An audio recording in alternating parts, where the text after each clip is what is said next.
Sek, balik po ako doon sa meron pong baybayin sa sa Glan, sa Sarangani, na after nung lindol, hindi na raw bumalik yung tubig.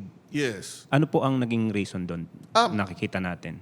Kapag may lindol at ang sanhi ng lindol ay either pagkilos sa isang trench o isang fault na merong vertical component ang pagkilos niya, may pagkaangat, Opo. may coastal uplift na tinatawag. At yung nangyari sa Glan Sarangani, sa ibang mga bayan ng Sarangani, and even sa Balut Island, ay napaangat ito. Mga 2 meters ang kanilang nakita sa mga kasama natin sa DOST FIVOX. Meron din namang pagkakataon na may umaangat na baybayin, meron ding bagsak. Bumababa. Pero wala pa tayong nakitang o na-report sa atin na may subsidence, but mostly coastal uplift. In fact, kung mapapansin mo yung mga larawan, ito yung mga corals, no? Na very flat siya. Very flat. Ang tawag namin ay marine terrace, marine coral terrace. Ito usually ay flat dahil yung wave action mo ay consistent for a long, long time. Kaya yung ilalim ng wave, kasi nga naapektuhan yung buhay ng mga corals, nandyan yung pinaka nabubuhay ng coral, flat siya. Opo. And kung mayroong paglindol, napapaangat yan at makikita mo na ngayon na exposed. So kapag may limestone ka o corals na nasa dalampasigan or nasa shoreline or nasa bundok, evidence yan ng maraming beses na paglindol sa lugar na yon. So sa ibang lugar sa Luzon, sa Mindanao, even sa Bohol for example, di ba, may Chocolate Hills tayo na nasa bundok at napaangat din yung ilang bahagi ng 2013 earthquake, makikita natin minsan na ang dalampasigan ay flat, pero sa unahan, papunta sa bundok, parang merong steps o terraces na makikita natin. Every time na meron kang makitang ganyan, one flat area na napaangat is one major earthquake event.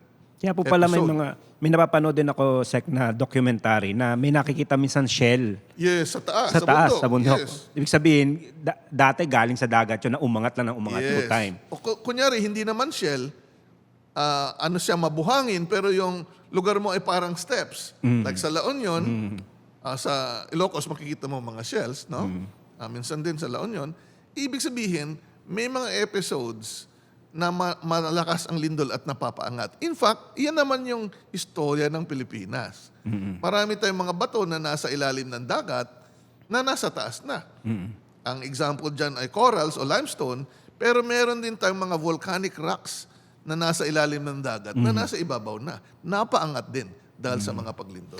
Yung mga ganong area po, marerecommend nyo po bang tumira pa doon yung mga tao? Yung mga ganong area na may umaangat na dahil sa mga major Wala earthquake. naman tayong choice. Yun lang. Hindi naman oras-oras, minuminuto may paglindol na malalaki. In fact, hundreds or thousands of years ang pagitan niyan. So ang importante, pwede tayong manirahan. Basta Ihahanda mo. merong kakayahan na ma-manage yung risk o impact. So ibig sabihin, expected natin may malalakas na lindol sa Pilipinas, tibayan mo yung ating mga ginagawang bahay at infrastruktura. At handa kang mag-responde ng tama, huwag magpanik kapag lumindol.